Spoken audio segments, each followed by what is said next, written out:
Bienvenidas al tercer episodio de Dato Encerrado, un podcast sobre qué hay detrás de lo que sabemos, de lo que pensamos que sabemos y de lo que no tenemos idea.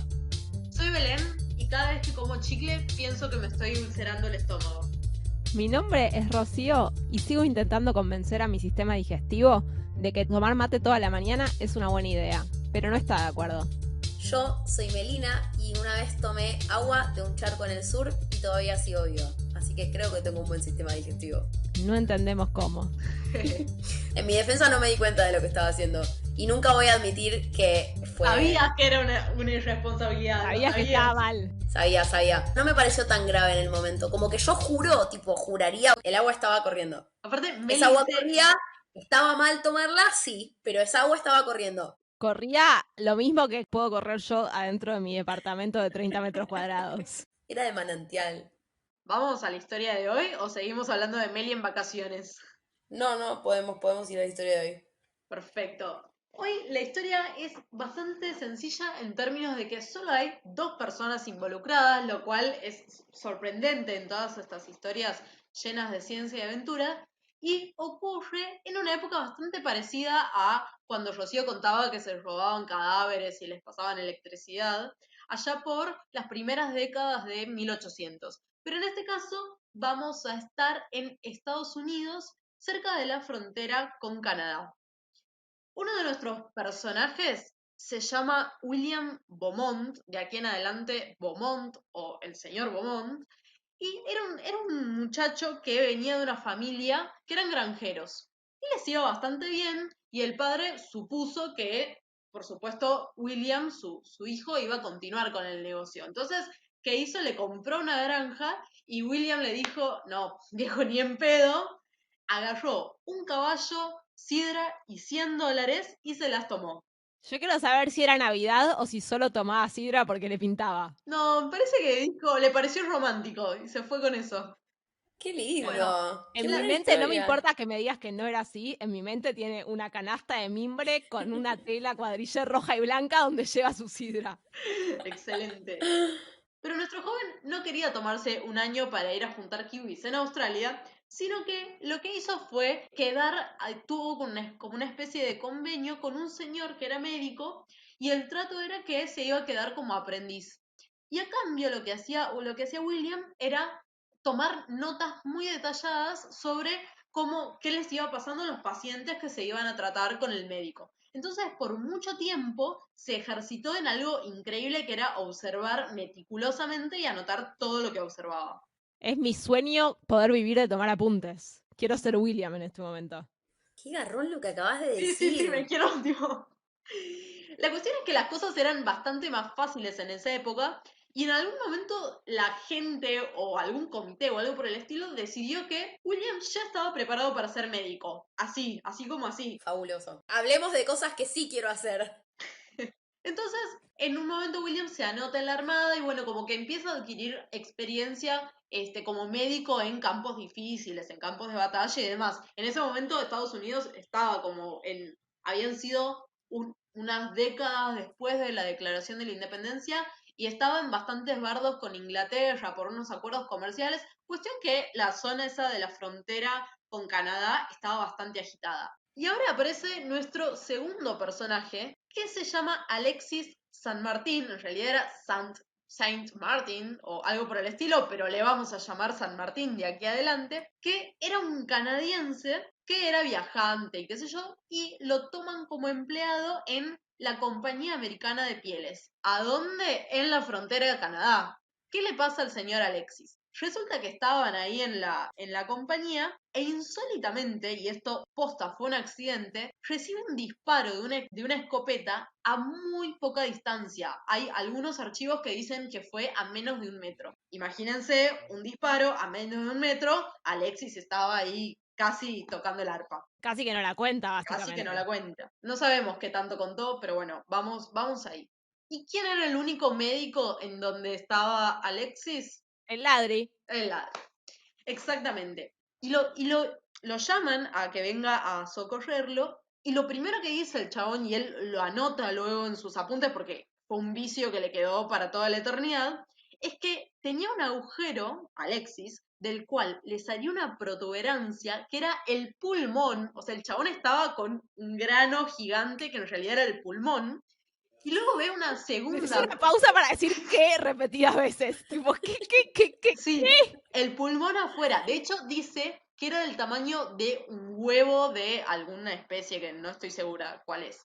Entonces William ve una segunda cosa que salía del agujero que le había dejado la bala, que a todo esto ni siquiera era un agujero de una bala. La gente decía que era casi del tamaño de una palma de una persona. Entonces ve que le empieza a salir Perdón, algo. ¿puedo tomarme un segundo para citar el meme del perro gigante y el meme del perrito ahora llorando? Siento que tipo ese chabón que fue a un hospital de pueblo con medio pulmón afuera y 4 agujeros más versus nosotros que tipo se te corta una uña y está sangrando, me voy a desmayar, me da impresión la sangre.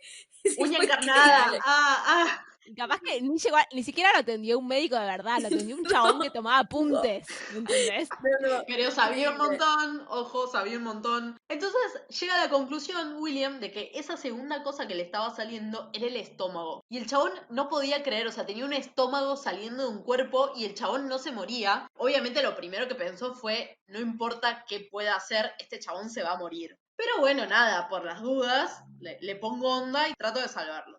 Y no solo no murió, sino que estuvo varios días en los que, y ahora se viene una parte bastante escatológica, pero les juro que no es un capítulo sobre caca, en el que todo lo que nuestro amigo Alexis, baleado, comía, se le escapaba por el agujero. ¿Se entiende? No, O sea, es como tipo los dibujitos animados. Siento que igual en todos debe haber una escena en que comen y la comida se cae afuera. No, para. A mí me hace acordar, ¿vieron Casper? Sí. Los fantasmas comían y tipo se caía toda la comida al piso porque en realidad solo comían por el gesto de eso, comer, pero no comían nada. Claro. esa es la escena que quiero que se imaginen. Yo me imaginaba a William tipo tratando de tapar ese día, pero bueno, nada, está varios días así y finalmente logra que la comida no se escapara por ahí y todo eso cicatriza de una manera muy extraña, formando como un tubo que se queda en la piel, pero por el cual no se escapan las cosas. A ver, dicho de otra manera, lo que se había formado era un tubo que iba desde la superficie de la piel directamente al estómago. Eso tiene un nombre y se llama fístula. El chabón tenía una fístula gástrica. Ok. Pero lo suficientemente chica como para que nada se cayera. Tipo, una Exacto, fistulita. exacto. Ok. Era como un escape de aire. Claro, una cosa así. Sí, sí, sí, Ok. exactamente eso. Entonces, William ahí ya estaba un poco emocionado porque se empezaba a dar cuenta que lo que tenía enfrente era una ventana para estudiar cómo funcionaba el sistema digestivo. En ese momento, ¿qué se hacía? Se abrían cadáveres a diestra y siniestra.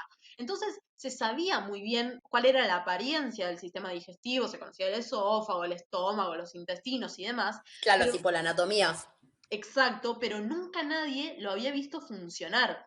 De hecho, recién se estaba queriendo proponer que la digestión tenía algo que ver con la química. En ese momento directamente pensaban que era un fenómeno puramente mecánico, ¿sí? Que eran cosas que se Claro. movía y todo se trituraba. Que lo rompían muy chiquitito y listo. Eso era Una cosa así, suficiente. O exacto. sea, estaban más cerca de pensar que había dientes en el estómago que rompían todas esas cosas que Totalmente, pensar que había químicos que lo degradan bien. exacto. No vamos a preguntar, pero por ahí William metió un dedo a ver si lo mordían en la fístula. A ver qué pasaba. Para, yo, spoiler, voy a tirar un spoiler porque no puedo más. Metió mucho más que un dedo. Vamos ahí. ¡La cabeza!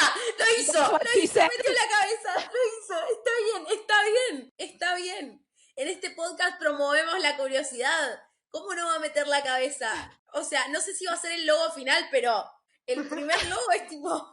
Ahora solo voy a poder pensar en William metiéndose adentro del estómago de un chabón. Aparte, William seguro estaba vestido de señorito inglés, tipo, seguro está con smoking y un bastón y galera. Y una peluca. Bueno, y ahora necesito que se pongan en la cabeza de William. De repente No, tenía no Como como... está quiero. llena de jugos gástricos. Bueno, de repente tenía un chabón que le era básicamente un laboratorio vivo. Ya iba por, no sé, 10 meses de recuperación. Estaba desempleado porque, claro, en la compañía americana de pieles dijeron un chabón baleado no nos sirve más en este momento. estaba casi siendo indigente y además, nada, no tenía demasiado futuro, pero además había como un sentimiento de, y bueno, medio que William me salvó la vida, y bueno, si quiere investigar un poco conmigo y de paso me gano un par de dólares, nada, voy a decir que sí. Entonces, lo que Claro, hace... recordemos que estamos a principios del siglo XIX y los derechos humanos no estaban en su mejor momento. No, no, pero se pone más interesante todavía. Cuestión que nuestro amigo Alexis se muda a lo de William y ahí empieza una cantidad de, obviamente esperan en los apuntes de William, y esto no lo exime de ninguna monstruosidad, pero él escribe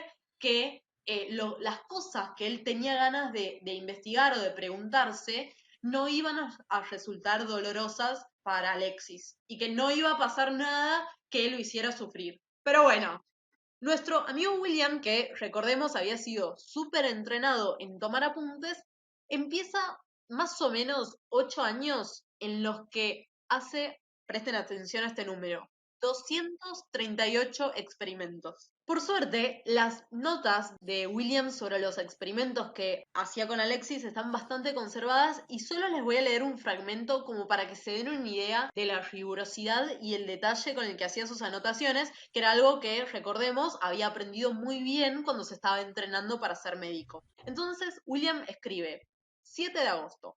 A las 11 en punto de la mañana, después de haber mantenido al chico en ayunas durante 17 horas, introduje el tubo de vidrio de un termómetro a través de la perforación que iba hacia el estómago. Entonces, en 15 minutos el mercurio sube a 37,7 grados centígrados y permanece allí estacionario. Ahora mete otro tubo y lo que hace Williams es sacar un poco de el líquido, el jugo gástrico que había en el estómago. Que en ese momento, jugo gástrico, o sea, ¿se llamaba así o tenía otro nombre? Se sabía, se sabía que era jugo gástrico, pero no se sabía qué tenía. Entonces lo que hace, esto es maravilloso, toma un pedazo sólido de carne hervida, recientemente salada, que simulaba lo que pretendía ser una comida, y la pone en el frasquito de donde había sacado el jugo gástrico. Es hermoso y horrible en partes iguales. O sea, estoy tomando un café con leche y estoy compadeciendo a toda la gente que escuche esto mientras come algo. O sea, estoy sintiendo mucho asco. Falta un detalle más, y es que ahora tenía el frasquito con el jugo gástrico y con la carne, pero él había medido una temperatura. Entonces, para simular exactamente la temperatura a la que estaba el estómago, mete todo eso en una cacerola donde tenía agua que estaba a la temperatura que había medido, porque él quería que fuera exactamente igual. Y paralelamente, mientras hacía todo esto, metía por el agujero del chabón una especie de piolín con pedazo de carne directamente. O sea, se salteaba todo el acto de tragar. Y de masticar. Y de masticar, claro. Eran dos situaciones que eran bastante, bastante parecidas. Digo, era el pedazo de carne en un tubo en la olla o el pedazo de carne en el estómago. En los dos casos estaba el jugo gástrico. Entonces lo que iba haciendo era anotar a distintos tiempos cómo veía que quedaba la carne.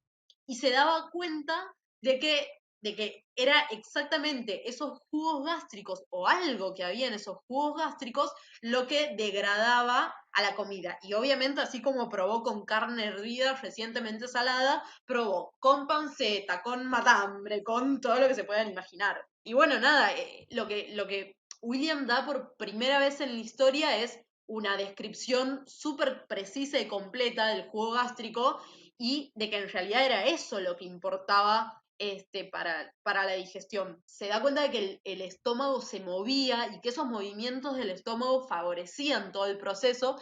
Y hay algo muy loco, y es que se da cuenta de que cuando su paciente, o sea, Alexis, tenía fiebre, el proceso de digestión se hacía como más lento. Y es la primera vez que alguien hace una relación entre los procesos digestivos y las enfermedades, como que antes eran como dos cosas muy separadas.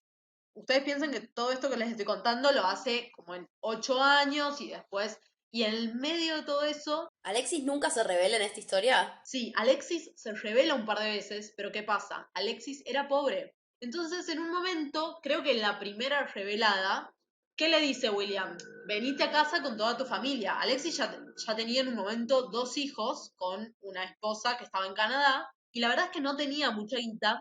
Y la verdad es que Alexis no le jodía tanto toda la situación, porque o sea, evidentemente no le resultaba tan doloroso o era demasiado pobre. Eso, digo, Claro. no chequeado. Contexto también, lo digo, en Estados Unidos todavía ni siquiera estaba abolida la esclavitud en ese momento. Digo, las dinámicas sociales eran otras. Y no solo eso, sino que en una de esas vueltas de Alexis de Canadá, en donde dice, bueno, ok, seguí experimentando conmigo, la relación que ellos tienen se deja asentada en un contrato.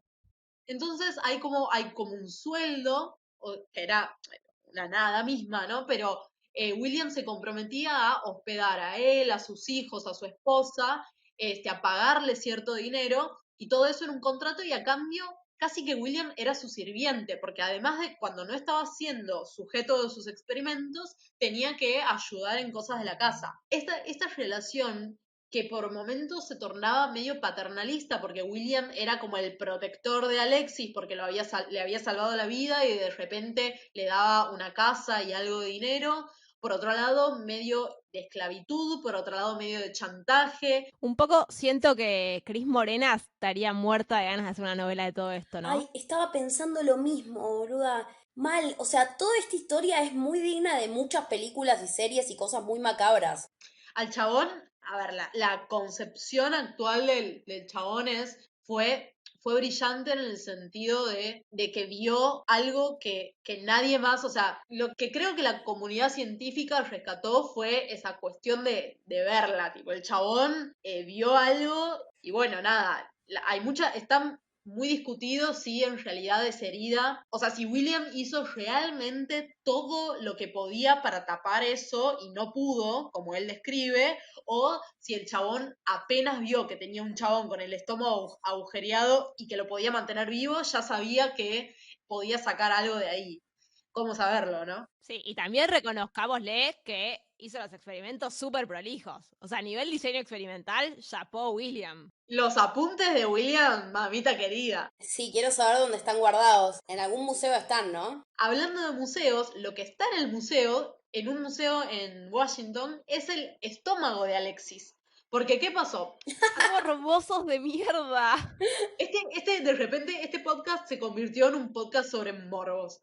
Pero la cosa es así, en la vuelta definitiva de Alexis a Canadá, en donde ya dice, mira, no va más, en realidad no le dice ya no va más. Creo que a la familia de William no le copaba tanto toda esta dinámica, porque cada vez que venía Alexis, venía Alexis, los 6 hijos y la esposa. O sea, la casa era un quilombo. Pero bueno, supongo que también debe haber habido cierto cansancio del lado de Alexis. Y Alexis aparentemente se muere de manera natural y la familia, sabiendo que iban a haber muchos médicos que iban a querer hacer la autopsia de su cuerpo, lo que hicieron fue dejarlo ahí en el patio de la casa unos días hasta que vieron que se empezó a pudrir. ¿Qué? ¿Qué? Es que ya medio que se la venían venir y con bastante razón, a decir verdad. Claro, pero dejaste pudrir un cadáver en el patio de tu casa. Y a tu, tipo, tu papá, tu hermano, tu tío, o sea, el familiar que sea, tipo, no, ¿sabes qué? Mi amor, no vamos a hacer nada, lo vamos a dejar ahí que el tío está bien. No, no, un par de días y después lo quemaron. Lo que sí no sé cómo pasó es que el estómago de San Martín, y creo que con consenso, estoy bastante segura de que fue con consenso de la familia, en este momento está en un museo en Estados Unidos y es una de las, o sea, la dupla William Alexis San Martín es una de las duplas más estudiadas de la medicina, no solo por los aspectos fisiológicos y todo lo que, imagínense chicas, 238 experimentos, o sea, en su libro el tipo tiene una lista de 50 inferencias claras y concretas, o sea, no es que dice, creo que, no, el chabón dice, este jugo, estos líquidos tienen ácido clorhídrico y es el ácido clorhídrico lo que es importante para la digestión, o sea, muy contundente. No solo desde el punto de vista fisiológico, sino que se hicieron análisis y monografías y estudios sobre las relaciones éticas sobre la experimentación y cómo en esa época esa cuestión de ser sirviente, de pertenecer y de que porque me salvaron la vida ahora pertenezco y todas esas relaciones macabras terminaban en algo como lo que acabamos de contar, una historia en donde no me alcanzan los dedos de las manos para contar en cuántos derechos fueron vulnerados, ¿no? Wow. O sea, creo que un poco William es el científico que todos querríamos ser y por otro lado, yo creo que nadie querría admitir que hizo todas esas cosas, ¿entendés? Es un montonazo haber llegado a todas esas cosas usando una persona. Pero a mí lo que me llama la atención es que hay cosas, o sea, no es que está completamente condenado. Creo que hay una cuestión también de contexto y las cosas que yo leí sobre los aspectos bioéticos de esta historia se logran enmarcar con el contexto de contratos y de empleados y de ese tipo de cosas que recién estaban empezando a aparecer en esa época. Entonces, un poco como que la zafó, pero obviamente algo del estilo en esta época, y ni siquiera en esta época, mucho antes, ya en siglo XX, es completamente impensado. Algo que no les dije, pero que bromeamos hace un rato, es que William puede no haber metido la cabeza, pero lo que sí metió fue su lengua en el agujerito ese. ¡Ah! No quería saber Mucho eso, peor, no quería ese mucho dato. peor. Ay, qué asco. Es mucho peor. Oh, para ver si le ardía. Porque bueno, nada, Para tenía que ahora viene el chequear. morbo. ¿Se le quemó un poquito? Claro, para ver si era ácido. No, no se le quemó porque no es tarado, no le metió, lo que él quería saber era sobre la textura normal, digamos, de la pared del estómago, y no lo hizo con el estómago lleno de jugo gástrico. Y bueno, él da una descripción. Ustedes no están viendo porque ustedes están escuchando, pero Meli está en acto a punto de vomitar. Tengo una cosa más, un dato morboso más, que si las personas que están escuchando tienen, o sea, creen que no pueden seguir con esto, es el momento de adelantar 10 segundos. Para les osades, les cuento que hay un detalle que mis amigas Melina y Rocío no fueron capaces de identificar, y es, yo les había contado que durante los primeros 17 días, 20 días, todo lo que comía el chabón se le escapaba por el agujero. ¿Cómo vivió todo ese tiempo? ¿Cómo no me preguntaran eso? Yo asumí que había No, no, algunas no, cositas que no. no se le escapaban. Tipo que un poco se caía y un poco no, como cuando come un bebé que se mancha todo, pero igual algo come. Yo, perdón, yo no me voy a excusar porque realmente no podía parar de imaginarme esa situación de alguien que se le caiga la comida por el costado. O sea, perdón, pero estaba inhabilitada de tener cualquier otro tipo de razonamiento. Disculpas, Williams. Yo no voy a responder esa pregunta. A las personas que quieran saber más nos pueden escribir por algún lugar que pronto veremos, pero me parece que tenemos que saber identificar los límites, y ya que en mi vida universitaria mucha gente me dijo, Belén, te pido por favor respetar los límites, yo voy a intentar hacerlo. Pero sus imágenes mentales y su imaginación es completamente libre de ir hacia los profundos recovecos del cuerpo humano para entender cómo hacían para alimentar a Alexis San Martín. Siento que me estoy imaginando cosas mucho peores que la realidad. Yo creo, queridos escuchantes y queridas escuchantes, que la moraleja de toda esta historia en un universo paralelo sería que la próxima vez que se lastimen, aunque sea un pollecito de una uña, algún agujerito, alguna pavada así, yo les recomendaría que no vayan al médico.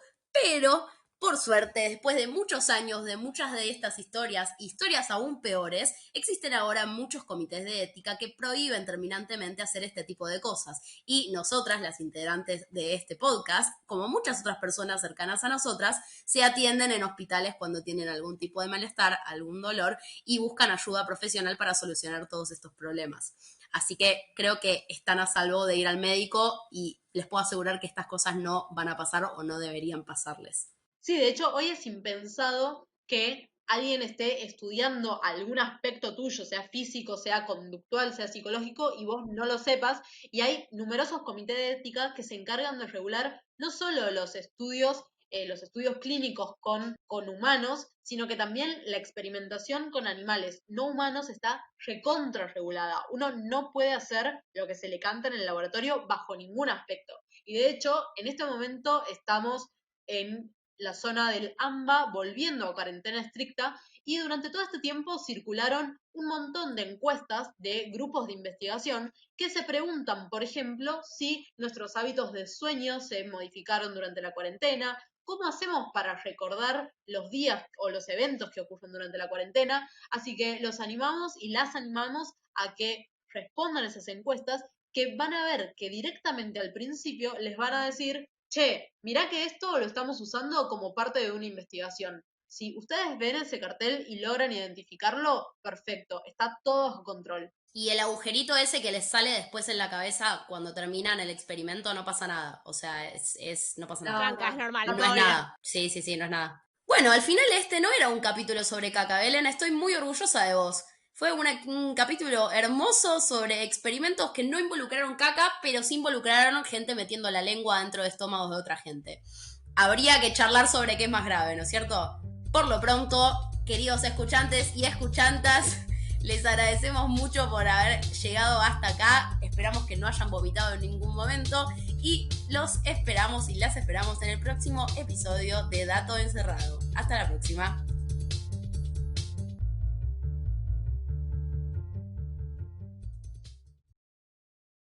¿Puedes contar cómo carajo sobrevivió Alexis? Por el ano, mi amor. Era un enema Pero, nutricional. llegás? ¿Cómo hace real. para...? Tipo, ¿Puede ir para el otro lado? No ¿se sabía. puede llegar tan arriba? O sea, Sí. es un tubo, o sea, de la boca al ano es todo un tubo. Ya sé que es un tubo, pero tenés que llegar, o sea, tenés el recto, tenés que doblar, tenés el intestino grueso. ¿Hasta dónde le metían la comida? O sea, yo lo que me estoy imaginando es una especie de onda, tipo como una gomera, pero de comida por el ano. Esto es un asco.